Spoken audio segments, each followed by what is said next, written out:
Welcome to Uninformed Summary, a podcast where four friends that have done varied levels of research discuss a person from history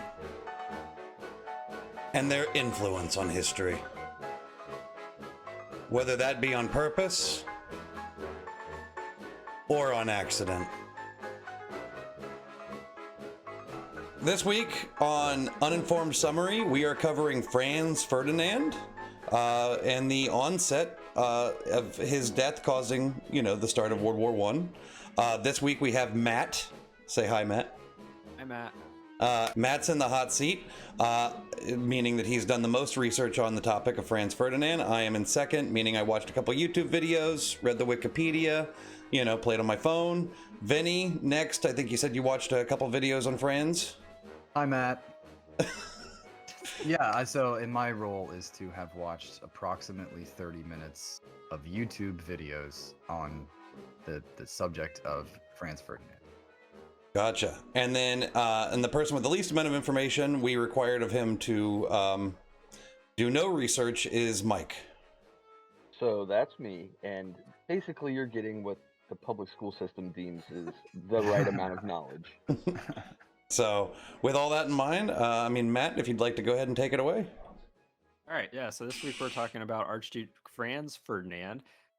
Full name: Archduke Franz Ferdinand Karl Ludwig Joseph Maria of Austria. I did actually want to make certain that every time you say his name, that you say the full name. No, we're calling him Franz Ferdinand. Leave it to them European nobles to have everybody's name shoved in. I would love to be able to just call him Franz, but it turns out that everybody in the Austrian royal family at this point in history was named Franz something. Right. As we'll find out in a little bit. So he was born on 18 December 1863. Good year. And when he was born, he was like third in line to be to inherit the throne of Austria-Hungary. So his dad was the younger brother of the Emperor Franz Joseph. The Emperor Franz of Joseph the had Empire? The Austro-Hungarian Empire. Yeah. Okay. At this point, it was called Austria-Hungary. It was Right. a dual monarchy. And yeah, that's a good intro to a little bit of historical background that you'll need to understand this whole story. Is that Austria-Hungary was one of the biggest empires in the world when he was born in 1863, and it was a multi-ethnic empire. So it's right there in the name, Austria-Hungary. It's made up of Austrians, which are like of German origin, and Hungarians, which are Hungarian, obviously. And those two had power within the Austro-Hungarian Empire. But then there's 20 other ethnicities of varying sizes in this empire that they rule over that have zero political power. So you've got like Poles and Czechs and Croatians and Serbians and Montenegrins and all these other ethnicities that have zero power. So that's going to become important as we go into this story. I have heard of some of those words. I know France was one of those countries. Yeah. How we got France Duke Ferdinand, right? Mm-hmm. That's right. It's also kind of fitting because if you check the Wikipedia page, it goes, obviously, and I don't want to mess this up either. Archduke Franz Ferdinand Karl Ludwig Joseph Maria of Austria, but not of Austria-Hungary. That's important to know. Correct. Yeah, and that's very important. He is definitely Austrian, and so is the current emperor when he was born, Franz Joseph. Super Austrian. They've ruled these lands for a long time and not had to worry about that pesky nationalism stuff. But as we get along in the story and we get into the 20th century, nationalism is going to become a thing, and that's going to cause issues. So again, just to give a little bit of historical background, in 1863, when Franz Ferdinand was born, he was born in a period of Austrian decline. So it was one of the biggest empires on earth, but he was born 6 years after they were defeated by the French, who was a power on the rise, and 3 years before Austria was going to be defeated by the Prussians, which eventually would turn into the country that we know today as Germany. So another country on the rise. So Austria's kind of on its way down. There are a lot of other countries that are on their way up. So, like in war terms, were they like the Browns? Yeah, kind of. They had not won a major war since they beat Napoleon back in like 1814. Was the Okay. last time the Austrians won a war. So they have victories, but it's been at this point 50 years. So they're the New York Jets. Okay. Oh wow. Yeah, there you go. There you go. Sports. They're the New York Jets of great powers. Or for you fans up there in the north, like the Maple Leafs there. I knew you would not I make don't know it anything through about our hockey. first podcast without somehow putting hockey in it. It is a criminally Well, at underrated least he's got sport. it out of his system. No, I don't. All right. Well, Franz Ferdinand knew nothing about hockey, but he had basically a pretty typical upbringing for an Austrian royal. So he was not expected to take the throne. So he just kind of did Austrian royal family things, which in Franz Ferdinand's case was get in the military, get into botany, get into hunting, and that was basically it. He lived a life of ease.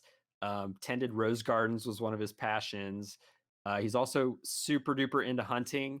I don't know how they estimated this, but he's estimated to have killed at least 250,000 animals in Drones. his lifetime. Yeah. That's how they did it. Yeah, I felt like 250,000. I encountered this as well. it's Yeah. that alone was those seem like two not like complementary hobbies. Like I can imagine him sitting there, Right? you know, like damn it, Sophia, I'm trying to work on my petunias and I'm gonna go hunt some fucking elk. You know, it's those two Well, Yeah. things. pesticides count as a confirmed kill. The 'cause reason- he could have been like torching bugs. It's- I don't know. No, like, those I'm aren't looking at my animals. notes Those are now. insects. Yeah, it's a game kill. No, That's genicist, So- okay? Yeah, exactly. What you guys aren't remembering is the calling card of Archduke Franz Ferdinand is he would hunt like a huge stag and then leave a tulip on the stag bot. Like that's his calling card. And like, So and the reason I bring those two examples up, and it's good that you kind of 200 seized on the I'm sorry, Matt. Yeah, I was and it's good- stumbling over no, it's good. the amount of dead. Yeah, it's insane. He had over 100,000 trophies from all these animals that he killed in his castle. Where? Okay. In Bohemia. It's in a It was a shed in his big-ass backyard. castle.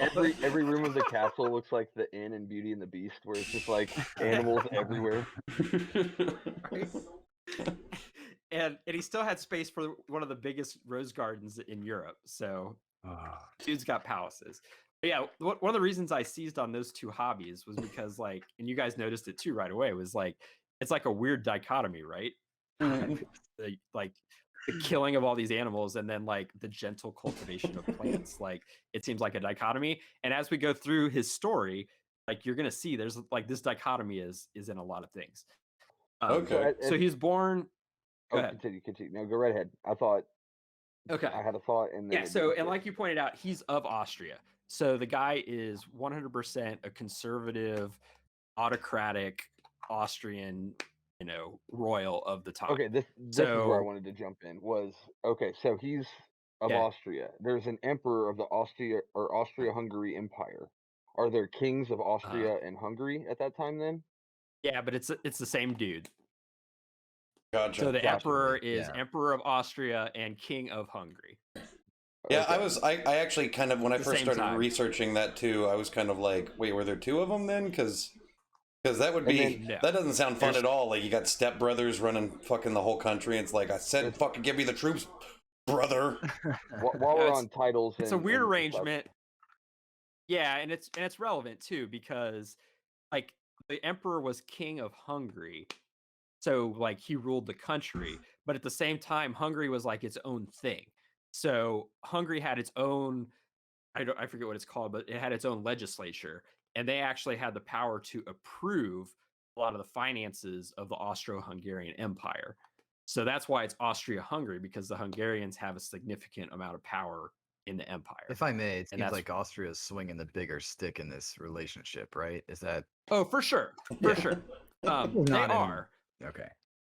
but it's not the only stick. Hungary does have some power here. And in fact, at one point, Franz Joseph, the current emperor, he drew up war plans to take over Hungary because he was sick of Hungary interfering and not giving him the money to raise armies and stuff like that. So it's a weird relationship. It's definitely a weird relationship. And I'll bring in a quote here from one of the books that I read, and I'll give my sources at the end. But he says, from his perch in Vienna's Belvedere Palace, Archduke Franz Ferdinand growled that Austria was falling not to rival powers, but to an internal enemy: Jews, Freemasons, Socialists, and Hungarians. So he lumped the Hungarians right in there with all those other horrible things that he thought were taking down the empire. So that gives you an idea of the relationship. Like, he had this multinational empire, but he was like 100% an Austrian and thought that the other ethnicities were just there to be like ruled over by the Austrians. In a time of is this the time, even in his birth and through that birth to like adulthood, where nationalism is just kind of on fire in this region, and it's taking hold as political and social philosophy, right? Like, just and like the powers that had defeated Austria, like France and Germany, were beneficiaries of that nationalism, because France was like one area that like encompassed mostly just French people. So like it was pretty natural for them to make a country. And like all the Germans got together and formed Germany, and it was pretty natural for all them to have a country. Whereas Austria-Hungary is like the opposite of that. They have all this territory, but it's different nationalities, and they don't think of themselves all as Austrians. So that's what's going to get them into trouble coming down the road.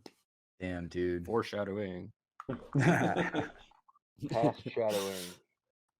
Yeah. So the next step, and the step that was going to change Franz Ferdinand's life and lead to us talking about him and being important, and just not him being some obscure Austrian noble, is that Franz Joseph had a son, and his son was named Franz Rudolf, another Franz.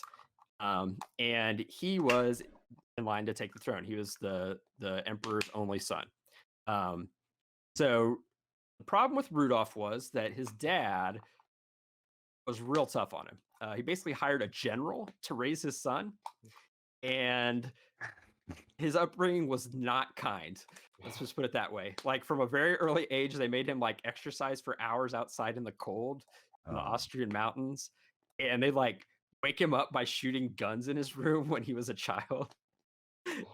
Jesus. Well, that'll make you a man. That's early onset puberty right there. So I got to tell you, there is no better alarm clock.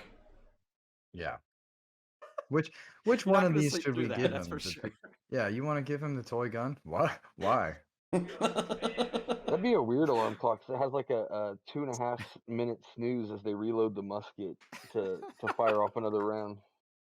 You said that his name was so his name was Franz. What was the next part of his name? Rudolf. So was it like, I would imagine it would be shitty being at like any of their family reunions. It's like where one lady yells from another room, Franz, and like 30 people come into the room. Yeah, like they've got to go by like Ferdinand and Joseph, right? Right. Well, yeah. Otherwise it'd just be confusing. Yeah, that seems too. Franz is a ceremonial title. Like we have Matt and we have Matt and Mike, and I fucked that up. You know, there's 3 different letters. Dude has like 8 names. Like, like when I read his full name at the beginning. Maria. They apparently all have names for days. So, but yeah, so Rudolf was the heir. But this may shock you, but that peculiar form of upbringing that he was subjected to led to some mental health issues as a young man. Rudolf couldn't hack it. So yeah, and I don't want to get too sidetracked down this because this isn't about Rudolf, but Rudolf ended up murder-suiciding him and his 17-year-old mistress when he was in his 20s. Video. Yeah, they did cover that. Yeah, so when he died, he was the only son, so the inheritance fell to Franz Ferdinand's dad. But he pretty quickly noped out of it. He had some bad health and he was pretty old, so he bowed out. And that left Franz Ferdinand, surprise, surprise, to be the heir that nobody really asked for. But a lot of ways turned out to be the heir that they kind of needed, because he, unlike Franz Joseph, who at this point was super old, and he was like conservative and I don't know, like low energy. I don't know how better to say it, but like he didn't. It's okay. You want to change anything. He was low T. He was low T for Imperial national. Yeah, like he didn't want to he didn't want like with all this nationalist stuff brewing up. He's like, it'll be fine. Like it's not a big deal. But whereas Get Franz off Franz my Ferdinand lawn. had, yeah, basically. I mean, like, did you guys see pictures of him? I It's would say, like- yeah, like- those pictures were nuts. I did that- your Yeah, research with for this. the white mutton chops. Mhm. He's got the white mutton chops. like the Martin Van Buren. Yeah. Yeah, Yeah. but to this Yeah, that's really basically- accentuated degree, and they're kind of majestic in their own right. But even in his eyes, there's kind of like this glazed over, kind of portraited like malaise. And for photography, was that it was 1860s, 70s, something like that, 80s, as he's growing up. So that's photography, and they're these pictures, man, were fucking. Oof, they were not easy on him, on Franz Joseph, right? Well, it's funny because you guys talking about this, I'm like, oh, that didn't come up in my research. So I clicked on it, and I want to tell you, I'm now looking at the Wikipedia page for Franz Joseph. And there's two things I noticed. One, those mutton chops are baller. Two, this is Franz Joseph's full name. Okay, because it's very notorious for having crazy names there. This is Franz Joseph's full name. Franz Joseph the First. That is all of it. That is all of it. Come That- on. so compare that to the next person that becomes the emperor, or Tsar of Austria, has 47 names. I think he may have name envy. That may have why all this shit went down. Continue. Maybe. But yeah, so he actually had all these ideas about how to try and reform the empire and deal with this nationalism problem that was brewing up. Like maybe we can have like a federal state, like like the United States, where like there could be like a Czech state and a Hungarian state and an Austrian state, and like they would all share power. Or like maybe we'll let all the Slovaks in the Balkans have their own country, but it'll be like dependent on us, and they can like like it's Austria-Hungary now. Maybe it'll be like Austria-Hungary, Czechoslovakia, or Yugoslavia, or something like that. So Let's keep he had adding all names these onto ideas. it. Yeah, exactly. Why not? Well, that's when they eventually just become like the United Kingdoms of Austria or whatever. Yeah, something like that. Yeah, like some kind of power I sharing. actually believe that he pushed that at one point. I did read in one of my research was he wanted to call it the United States of Austria, or something like that. Like you're a little late for that, man. There's only one USA, okay? And yeah, we're currently baby. figuring out whether or what I'm not talking slavery is about. wrong. USA, US, Austria. That's the one that you're talking like about. I don't want right? to. I don't want to like go too far into making him sound good, because like I said, he was still a very conservative autocrat. Like this whole idea of like federalizing the empire did not come from a good place where he was like, you know what? I really want Croatians to have a say in their government. It was like, there's going to be rebellions and my empire is going to fall apart, and I'm not going to have any power if we don't do something. So Yeah, we got to cage them off in their own states. yeah, you gotta buy them off, let them get like a little bit of power so that they don't like rebel or overthrow us. Fool them with nationalism. Wait a minute. Yeah, That's exactly. wild. That seems to be the taking advantage of the wildfire that's already happening, as opposed to like putting it out. Yeah. Oh, yeah, Making there's a everybody go, worldwide- hey, hold Right. on. Don't There's you a like this? worldwide wildfire. I'm Right. investing in marshmallows. Yeah, exactly. Yeah. He's a lemonade guy. So Franz Ferdinand's And lemonade. so Franz there you Joseph. go. That's a way to put it. We're not on It's- yeah. Ferdinand yet. It's not just lemons Wait, anymore. yeah. It's lemonade. So like I guess from what I could tell, historians are like not sure why, but Franz Joseph hated Franz Ferdinand.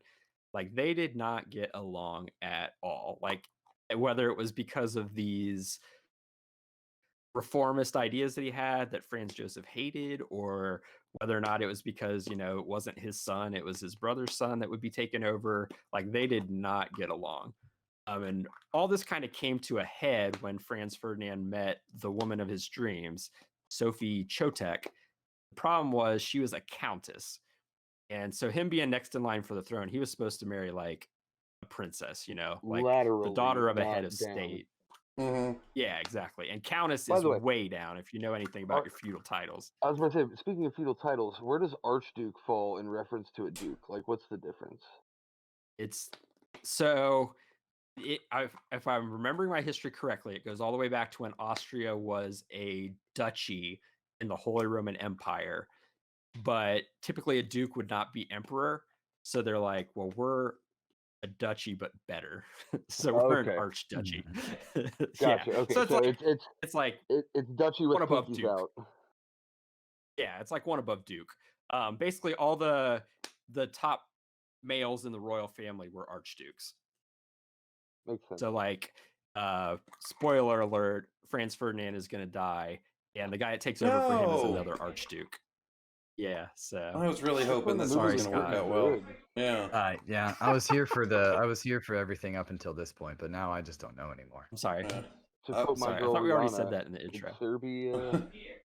Well, after this, I got to go watch Titanic, so. Spoiler. Oh, some bad news about that one too. Continue.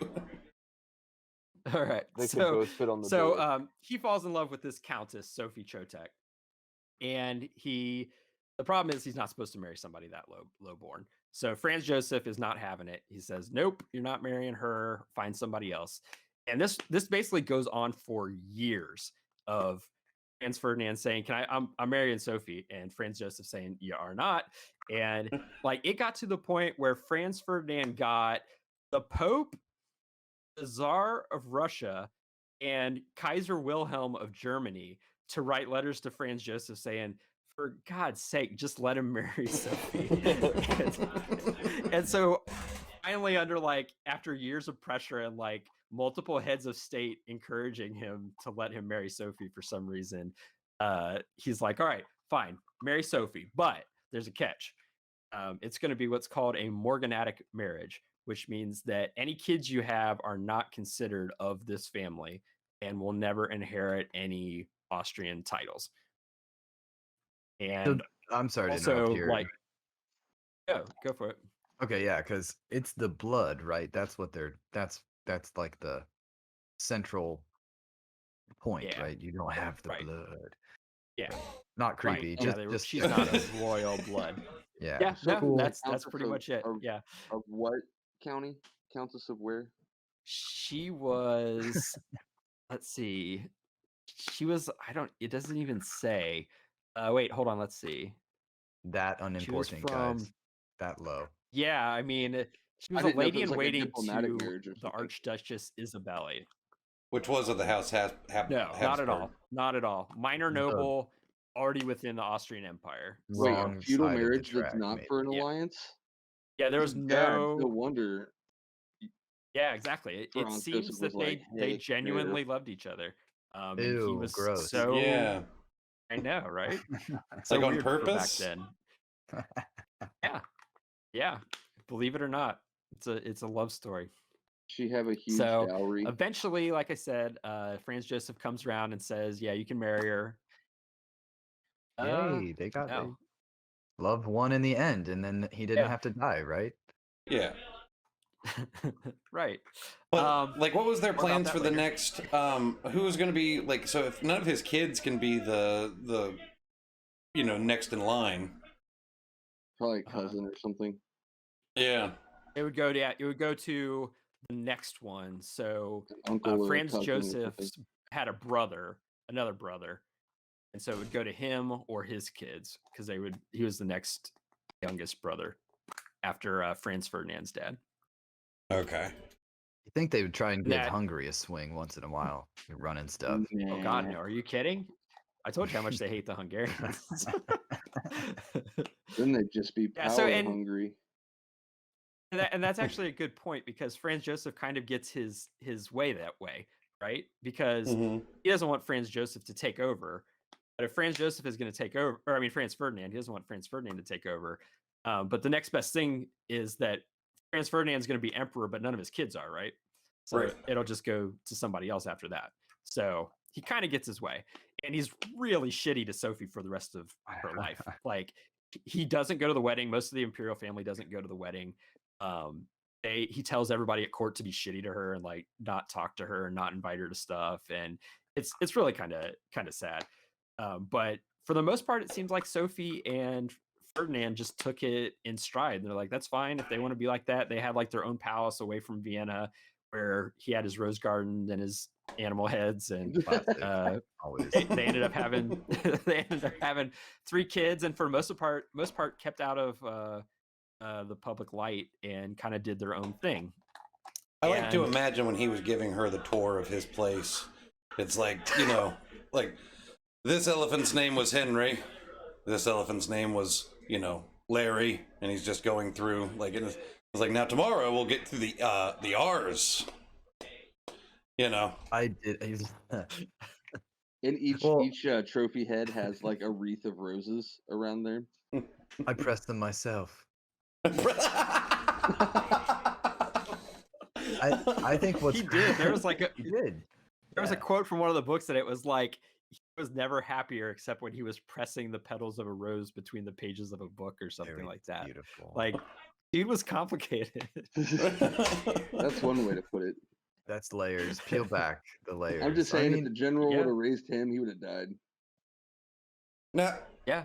I don't know probably if was he a good enough shot. He could have fucking got one back on the general. Now, out of curiosity, I don't know if you were going to talk about this port in particular, but when he was courting Sophie, he got tuberculosis. Uh-huh. Is my understanding that he was That's true. writing to her from a country or from an island named Lozenge? Yes. And This this- has a weird I'm finding like set a. mark over it, so I don't. Did someone like go yeah, to but him that- and yeah, I got that in my notes. it's like, oh, you got tuberculosis, you got a little problem in the throat there? Well, you know what you need? Lozenge. That'll help. And he's like, I No, know, oh, but I heck think from travel there. does. I'm gonna I go think hop on that travel- boat. Travel, we've learned, really does help suppress, contagious respiratory problems. And this is Correct. pre tuberculosis helping medicines. Basically, yeah. Like Yeah. basically the prescription was go get better air. Yep. And Yeah. fun fact, that's actually when he did a lot of his animal killing was when he had tuberculosis, he went to the tropics to try and get better air. And so he killed tigers in India and elephants in Africa and rare bird species in Japan. And he just kangaroos in Australia. He just went everywhere and killed every animal that he could. Jesus. Fighting round the world. Like, it was so bad that Franz Joseph was like, this guy kind of has a hunting problem. Yeah, come on. Come on. Ugh. Ugh.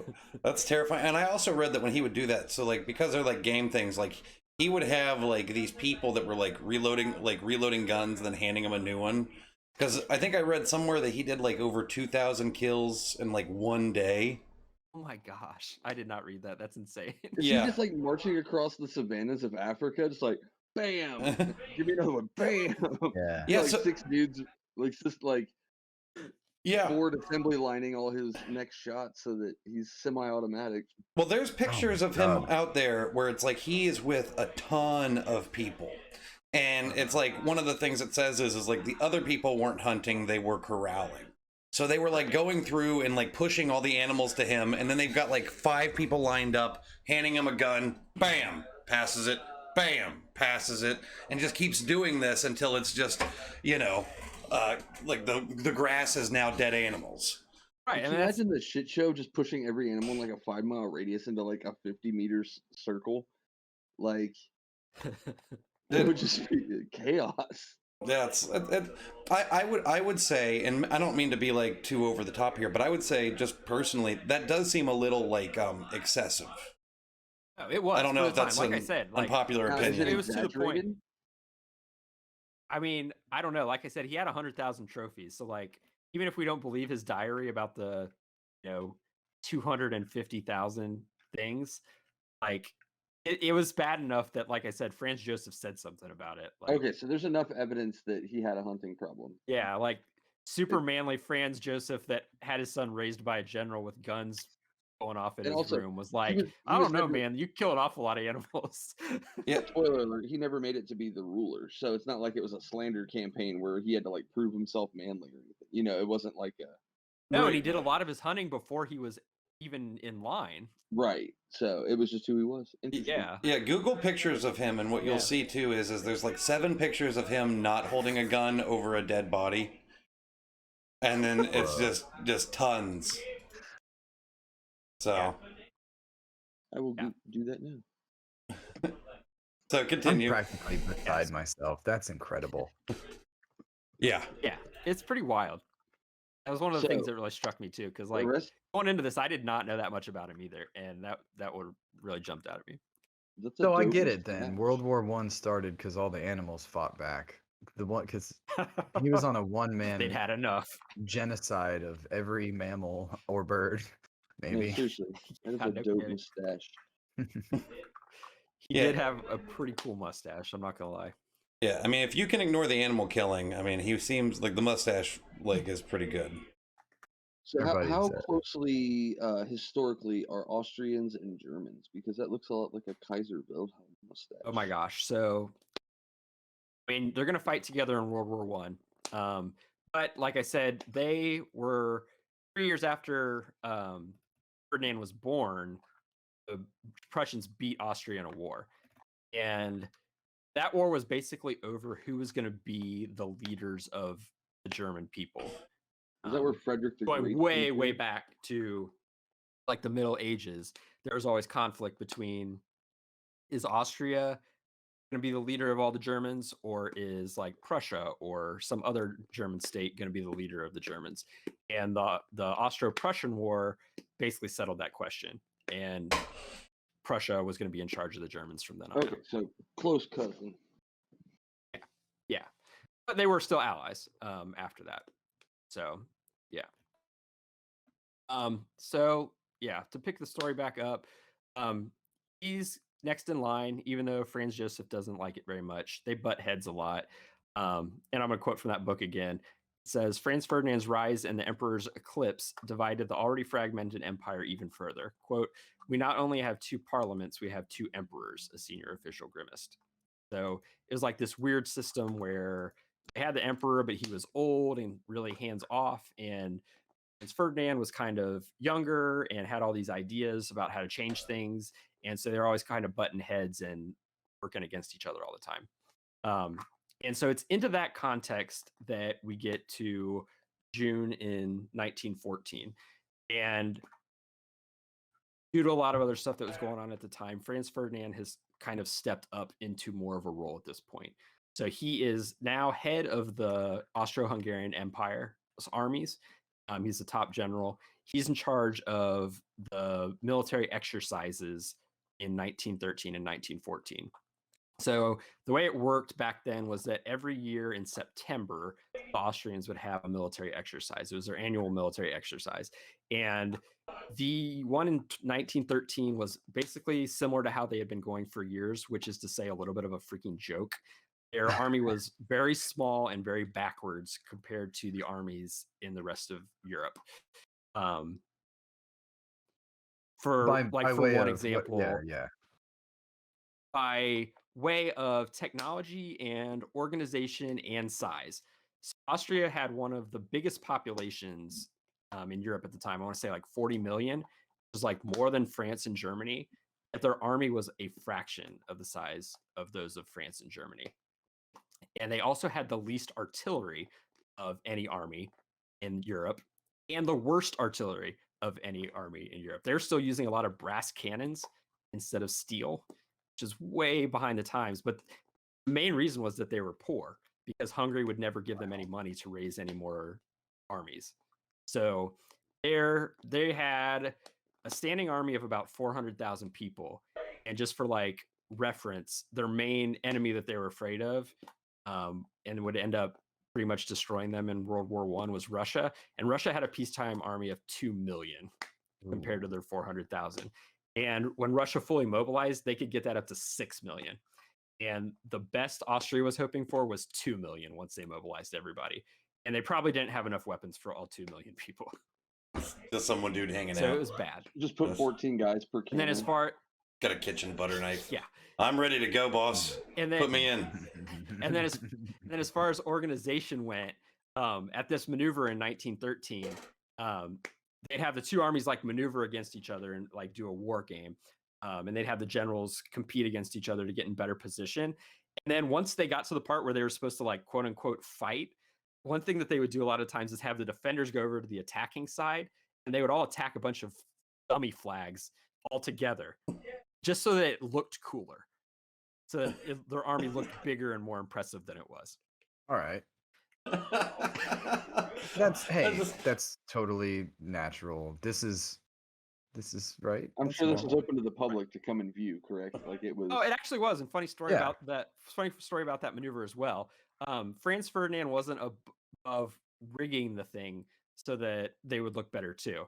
Like at one point, a general that he didn't like was about to win, and he's like, all right, it's over. War game's over. Everybody, it's tie. It's a tie." And then at another point in the war game, they were maneuvering against each other, and his family was sitting on a hill watching this, and his little boy couldn't see this cavalry regiment that he was a big fan of. So Franz Ferdinand basically like stops everything and sends a runner down to one of the generals. He's like, hey, can you put that cavalry regiment on that hill? I know there's no military reason for them to be on that hill, but my boy really wants to see them. Oh, he loved his kids. So this is how seriously they took military shit. Right.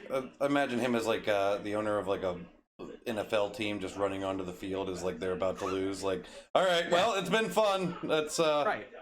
The only national army that is proficient in flower pressing. Yeah, I was gonna say this kind of gives the air of like, all right, a country, like the air of, but it's like hot air blowing out of a country if their army's like not taking the threats as seriously, but if I'm not mistaken here, kind of stoking them through Right. Franz Ferdinand's not rebellious, but his ideas, which are reformist at least. Right.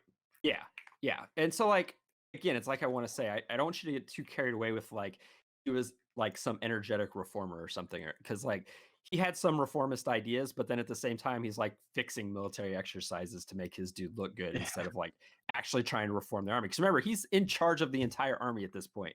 Like if anybody should be trying to make the army better, it would be him, and he's clearly not. But that does not stop him from wanting to like take a more aggressive foreign policy. So in addition to the regularly scheduled 1913 maneuvers, he schedules a special maneuver for June in 1914.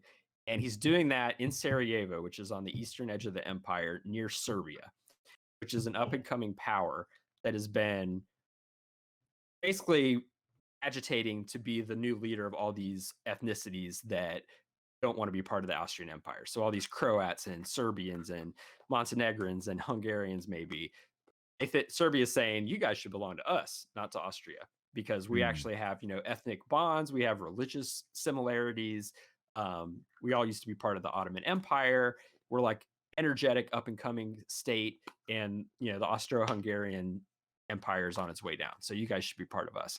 So the whole reason that Ferdinand is in Sarajevo in 1914 is for this military exercise, and it's done to try and intimidate the Serbians and get them to like think that Austria isn't as weak as it actually is. He schedules it for Serbia's national holiday. So it's just like a big fuck you to Serbia. Yeah, I'm seeing the middle finger emoji in 1914 language here. Right. So that would explain why these assassins that are eventually going to kill Franz Ferdinand are wanting to kill him on that particular day. So the brief version of the assassination story, there's a lot of like, I don't know, like apocryphal stuff involved with this assassination, and a lot of it's hard to verify what's true and what's just like an interesting story. Well, I actually heard someone talk about this particular story. I apologize. I'll let you go right after Vinny. Is that one of the things that I read that someone said is that if they had written what happened for his assassination in the onset of World War I, that it would be considered bad writing.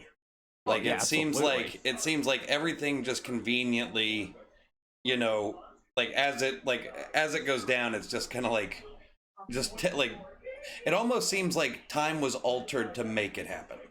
Yeah, it's an insane story. Vinny, as you were saying? Oh, I mean, my role was to watch 30 minutes of YouTube, and I watched a YouTube video that described his assassination as Europe's 9/11 at the time. So yeah, that's kind of what I mean. Like, if it's a comedy of errors, it was a big oops. Yes. Yeah, it's insane. Like, it's absolutely insane. This is the part, like, the only part that I knew about his life. Like, it was so interesting to learn the other stuff, and it gave a lot more context to this story that I'd always heard about these Serbian assassins that killed this Archduke, because I didn't really understand what an Archduke was either. To understand how important it was. But like at this point, he wasn't even just the heir to the Austro-Hungarian Empire. Like, he was almost emperor, right? Like we talked about. Right, because he has a almost invalid ruler that he's the heir of. Exactly. Yeah, and he's the head of the army, and so I mean, he's the head of the entire army, and he's like practically the emperor. So it's huge. And these assassins, despite all their best efforts to screw it up, still managed to assassinate him. So Yes, basically, the way yeah, go ahead. I was about to say, my education on this topic is my high school world history class, which, to be fair, was not the greatest, and a smattering of YouTube videos, because I'm a fan of the Oversimplified YouTube channel, where it does like very brief blurbs about history, and one of them was the start of World War One, and in it they talk about how the Serbians were like terrible, like they missed his vehicle the first time it went past, and then they like fell asleep and like all this other crazy stuff, and it just so happened one of the guys was like leaving a restaurant with lunch or something when the Archduke's car broke down. So like they're trying to get the car started, and this dude just stumbles out of a pierogi stand or whatever, and sees his mark. He's like, I got this now. Yeah, so that's basically how it went down. Like I said, some of that is apocryphal, like the whole sandwich thing. Like he was eating a sandwich and he got his second shot. They're not sure about that, but this is what we know for sure. So the assassins were in the city. Franz Ferdinand and his wife Sophie get off the train. They get into an open top car. And again, this is 1914. Cars are very new, so it's actually important to this story to know that. Model T-esque, right? Yeah, basically. And they're so new that the Austrian royal family doesn't even own any cars, or at least doesn't have any in Sarajevo. So they borrow these cars from this, like the Sarajevo Automobile Club, like from some people that just like, it's their hobby. And so that's important to know, because the driver isn't super experienced driving cars. So that's going to become important in a minute. So they get into these open top cars and they drive through Sarajevo, and everything's going well at first. There's crowds flanking the roads and everybody's cheering and they're waving to all the people until they get to this bridge, and that's where the assassins are waiting. And they've each got a bomb and a handgun and a cyanide capsule. And so they go across the bridge and both assassins chuck their bombs at the automobile, but the driver like accelerates past it. He like sees it happening, and the bombs, one explodes on the car behind them and slightly wounds one of Franz Ferdinand's adjutants. It's like one of his military officers that are also on the trip. And the other bomb fails to explode. So they step on the gas, get out of there. The one assassin whose bombs did go off, the guards see what he did and they start chasing after him. He goes to jump off the bridge, hoping to jump into the river and get away, but it's like a super dry summer and the riverbed is like mostly dry. So he falls onto the rocks and breaks both legs and is immediately arrested. Sorry. That just made me have the worst pain feeling like it's awful. And meanwhile, the other assassin, Gavrilo Princip, is like basically in shock. His bomb didn't explode and the emperor just drove away and he's failed. And so he's basically in shock. He just kind of stands there and can't believe what just happened. And they drive on to the town hall of Sarajevo, and Franz Ferdinand gets out and he's ripping everybody a new one. He's like, I come to your city and you try and assassinate me. They're throwing bombs at me in the street. And everybody is freaking out. And they're like, should we call off the rest of the tour? Maybe we should lay low. And Franz Ferdinand is so mad. He's like, no, we're going back out there. Well, and what I love is when he got there. Oh, sorry. Maybe this is the line you were about to say. Is that like when he's yelling at the residents? He's like, "So this is how you welcome your guests, with bombs?" Right. It's not funny, but like at the same time, just like the idea is like, well, this is the weirdest custom I've ever fucking seen, man. No, and that's what I mean. Like, as an emperor and like an autocrat at that time, he's like so freaking detached, right? Like, it's just like he does not understand, like, this whole everything that unfolds after this point, I think, is just like indicative of like how little he ever interacts with the real world. He lives in a fantasy land of like rose gardens and animal shooting. Yeah, if I may, I feel as though what's happening in a relatable context is like the emperors in the Hunger Games took an open car trip through the districts and were like, "Hi, Mhm. do whatever you want." Yeah. You know, there's this sort of air Yeah. of invulnerability around a guy like that. He's killed Yeah. 250 bajillion animals, and he did it with his bare hands a few times, probably, because he's Also, you sounds like a said psycho.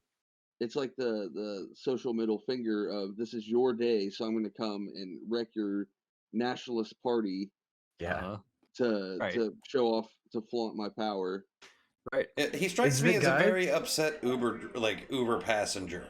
You know, that's Yeah. like yelling at the Uber driver for being in traffic. You know, it's like, well, fucking go, dude. Like, we gotta go. Is this the podcast where we figured out Archduke Franz Ferdinand had it coming? I will say I'm not super upset. You know, I didn't cry when I found out.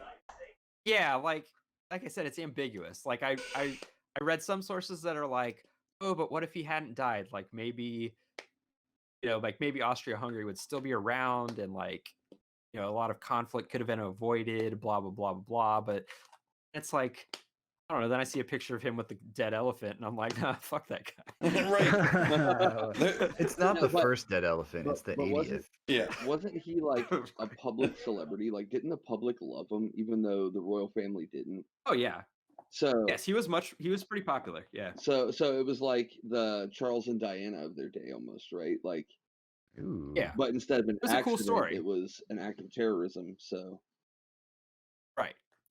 Yeah, I mean, his story is pretty interesting. Like, he never thought he was going to be the emperor. He was he was good at the military stuff, which was, a good way to be popular back then. Like Rudolph, who never took to the military stuff. I wonder why despite he was raised his by a father's general. best effort, right? Franz Ferdinand did. Like, he rose through the ranks, and he was like, I guess, for an Austrian general, pretty good. So yeah, and he married this woman that he History loved, like burn.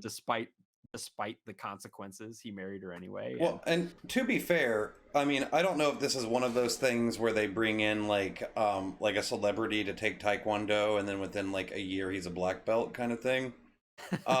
Because like, Honorary black belt. based off of what you were saying, it's like, yes, today the army is going to fight flags. This is I'm a general, and this is what we're doing. Like, I do wonder if that was partially like, well, he's going to be the top guy. Do we need to give him a few more ranks for Are you namesake? saying that European royalty had nepotism? Is that what you're claiming? I would never suggest Yeah. It's a dangerous implication, Scott. that.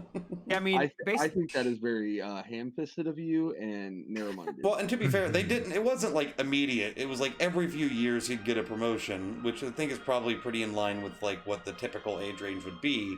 But at the same time, if the end result is we fight flags and run back into places where we got bombs thrown at us, I would venture to say you might have gotten it on a little less than, prowess alone. that's fair. And it's probably a little bit of both, I would say. Like, You're on the obviously, pitcher because you're the coach's kid. yeah, obviously he wouldn't have come up so fast, right? If he wasn't who he was. Right. But the sources do seem to indicate that he had some genuine talent too. Like, he tried to modernize the army on numerous occasions, but usually just couldn't get the money to do it. So Damn, there's a little bit of both. Yeah. Alrighty. So yeah, to return to our story. So like you said, he's mad, but he also wants to go back out there. Right. So he convinces them to let him go back out there. They get back in the car, his wife as well, and Come on, ready to honey. go. Now there's a problem. Yeah, no problem. The bombs were but there's a earlier. We're problem. good now. Everything's fine. Rain stopped. The bombing stopped. People aren't Yeah. trying to shoot us. It's great. They missed. The one saving grace Why are you to crying? his to the guy that was in charge of his security was that they were going to go a different way. So at least they were going to continue on their route, see a couple more sites, and then they were going to be out of there. It was going to be over. But the problem is, Franz Ferdinand wants to go back the other way, right back across the same bridge that they already went across, because that's the way to get to the hospital. And he wants to check on his buddy that was slightly wounded in the bomb attack. So they go back that way. Yeah.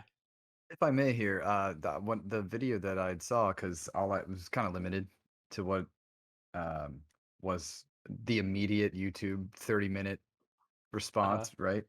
Said he went to check on the victims, like the local victims of the bombing, not necessarily. So it was more so to check on his guy, not check on I heard that it was his guy. All right. Yeah, I have heard it both interesting ways. conflict And there. that's the weird thing about this story. There are a lot of different versions of it. It's Europe's 9/11. So man. I've kind It's of no surprise. So yeah, I've kind of synthesized it and tried to focus on what I think had the best evidence for it. But yeah, there's a lot of different retellings. Like No one, again with think like the about sandwich. they found a bunch of thermite under the open top car after the initial analysis. So that was crazy. It was in my video. Was that in your guys' research? I did not see that one.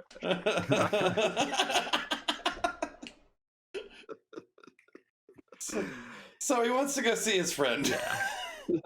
Yeah, so he wants to go see his friend, and they go back the same way that they went. And at some point, the car breaks down. Whether that's because they were trying to turn around, which again goes back to the inexperienced driver. He was like, maybe we shouldn't turn around in this narrow area. I'm not so good at driving. And Franz Ferdinand was like, dude, just make it happen. I want to go this way, and I'm the emperor to be. And at some point, the car breaks down.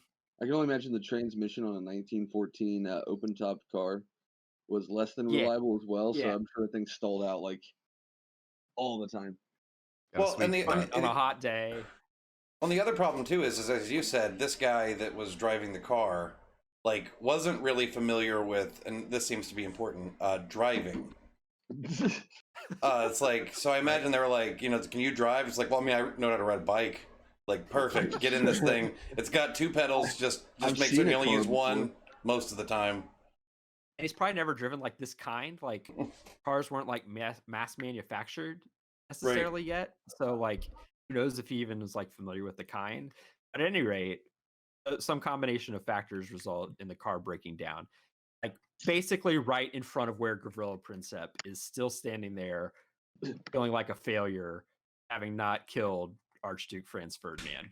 And he gets a second shot. And this time he doesn't fuck it up. He walks right up to them and at very short range shoots 2 shots. The first one strikes his wife, Sophie, and kills her almost instantly. And then the second shot hits Franz Joseph in the chest, and the car speeds off. It's pretty clear to everybody that Sophie is dead almost immediately. Franz Ferdinand throws himself on her body and keeps saying, "Sophie, please hold on for the children," but she's basically gone. And then one of the other people in the car notices that some blood on his uniform and says, "Sir, are you okay?" And he says, "It's nothing. It's nothing." And that turns out to be his last words. There you go. Yeah. That is the movie maker last words. It's definitely seems like the low part of the story, not gonna lie. Yeah. It's like but then it turns around and Austria-Hungary wins World War I, right? Oh, I've got some bad news for you, man. Oh, geez. But I mean, they continue a long and prosperous reign, right? Well, to give the abbreviated version, so what all this leads to, this is the part that a lot of us probably did learn in school. Austria-Hungary basically takes this moment, outraged by this affront, takes this moment to try and get strong again. They've got Germany has said that they will back them up in any general war.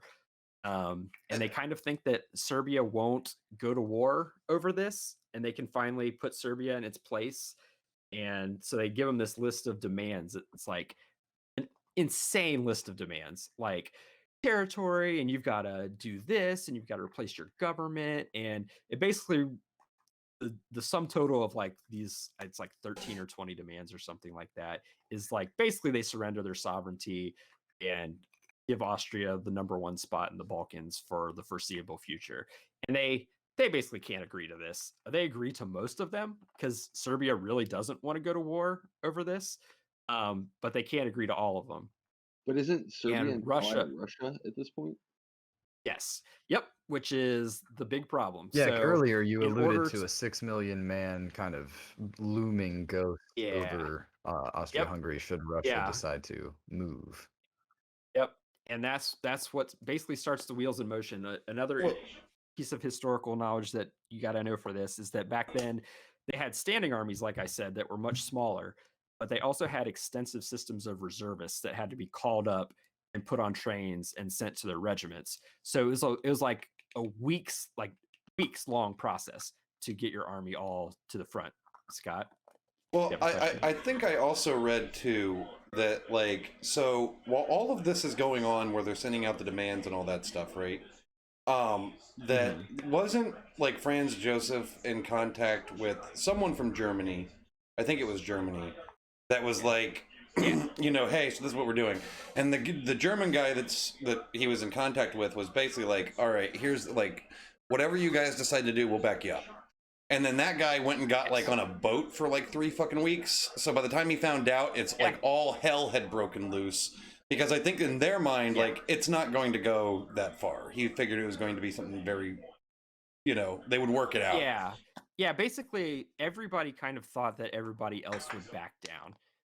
Because there have been a number of these crises before in the Balkans that I didn't want to like get into and bore you with the details, but they're like all these little territorial conflicts and minor Balkan wars, and great powers to various degrees, Russia, Austria, and Germany, would like threaten. And Austria had actually partially mobilized a couple times before, and nothing had come of it. And this is actually part of the problem because, like I said, Austria was always strapped for money when it came to military stuff. And all these mobilizations in the early 1900s cost them a shit ton of money, like millions and millions and millions of dollars to mobilize them and then not do anything with them. And so then when this crisis happened in 1914, a lot of the attitude was, all right, if we're going to mobilize again, we're going to do something with our army this time. And so Wow. Austria starts mobilizing to threaten Serbia. And then in defense of Serbia, Russia starts mobilizing. Once Russia starts mobilizing, Germany starts mobilizing and eventually declares war on Russia. Once Germany declares war on Russia, Russia activates its alliance with France, and France declares war on Germany. And now that draws England in, right? You've got Matt in that Always Sunny in Philadelphia, you know, meme. It's like with all the lines connected and charts. Yep. Yeah. Yep.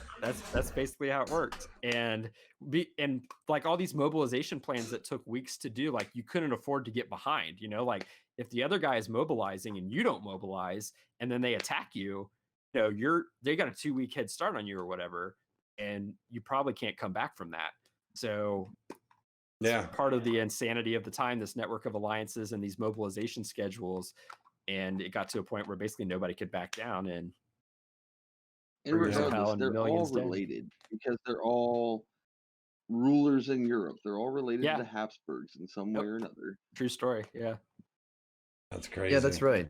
These players that went on to play in World War I, it's like Kaiser was like a Queen Victoria's grandson or something like that, or like nephew or something like that. I think they were all related to Queen Victoria. That's the idea. Yeah, these were. It's in a weird way still a family war. It's happening. But the family's so removed sometimes that it's like second and third cousins. Like it's just because they're related doesn't mean they know they're related. Yeah, there's actually a really interesting book that I read a while ago. I didn't reread it for this, but called The Guns of August by Barbara Tuchman. And it's kind of like, I don't know what historians would consider pop history, so it's not like super detailed and close to the sources. But what she does really well is talk about the relationships between all these people in the lead up to the war. Like the Kaiser Wilhelm, Emperor Nicholas of Russia wrote these letters back and forth like as the war was like starting, and like they talked to each other. Like the Kaiser called him Nicky and he called the Kaiser Willie. Like they're just like writing to each other, friends, like, hey cuz, like we really shouldn't go to war, should we? Like I know you got to stick up for the Serbians and all that, but like, come on. And they almost negotiate their way out of it just based on their personal relationship, but in the end, they don't. It seems nationalism won over that idea. It's crazy that such a I'm not going to say it's a small event, but like that one person's life held the fate of Europe together. You know, like that's crazy to me just to think of it in the scope of things. Yeah, it really is crazy. All right. Sanity is the right word. Well, that has been our episode on Franz Ferdinand. Oh wait, what about his album that he released in the early aughts? I have heard about it. It seems to have been. It's really hard to find information on Franz at all without finding music. Yeah, that was super obnoxious. I was like, man, I did not expect that mustache to be so talented. So when he was talking about doing this tour, was he asking for them to take me out? Somebody had to say it. Had to. Sorry. Make certain. I do want to give my sources real quick, though. My main source for this was a book called A Mad Catastrophe by Geoffrey Wawro, which was like a pretty good, solid history source based on some primary sources. Really great book. Recommend it to anybody who wants to learn more. The book was mostly about Austria-Hungary's collapse in general. So obviously it had a lot about Franz Ferdinand, but really interesting stuff about their army and how they collapsed so spectacularly in World War I. Like I said, Mike, spoiler alert, war does not end well for Austria-Hungary. By the end of the war, there's no such thing as Austria-Hungary. What? So yeah, sounds like they got the raw end of the deal. They just wanted some Serbians to calm down. Yeah. So one final note about the spectacularly, hilariously badness of the Austro-Hungarian army. So you know how I said they had like bad cannons and not very many people and really bad leaders? Well, the guy that was in charge of their army, not Franz Ferdinand, the actual general, his scheme to make up for all these deficiencies was that they would just be more vigorous and they would attack faster. And that would make up for the fact that they didn't have all the modern equipment and stuff. And basically that resulted in Austria-Hungary's army virtually disappearing in the first 4 months of the war because he just sent them all straight into Russian artillery and machine guns. All right, guys, our plan is we are going to win more than we lose. We're just going to keep doing that. The war of attrition when you're down 4 million people. Not a good war. Yeah, so Mad Catastrophe, great book. I also Khan Academy and Biographics YouTube channels had videos on those that I found very useful. And as always, Wikipedia for the basic information. It is a great free source for anything. Awesome. Thank you, Matt, for being the first one to step into the seat. You can follow Matt. I had to. You can follow Matt on @Matchroll20 on Twitter. You can follow Mike at Dungeon Master, DUMB. You can follow me, Scott, at That One Loud Guy. And you can follow Vinny at Ted Cruz. So with that in mind, we will see you guys next week. The real Ted Cruz. Yes. At the real Ted Cruz. Yes. Well, I think I know that there's two. When I looked you up, I saw at Ted Cruz. I assumed that was you. It was posting a bunch of weird shit, but yeah. So you can follow Vinny there. And with all that in mind, we will see you guys next week. Thanks for tuning in. Have a great day. His story, but now it's history. We'll work on the outro. See ya.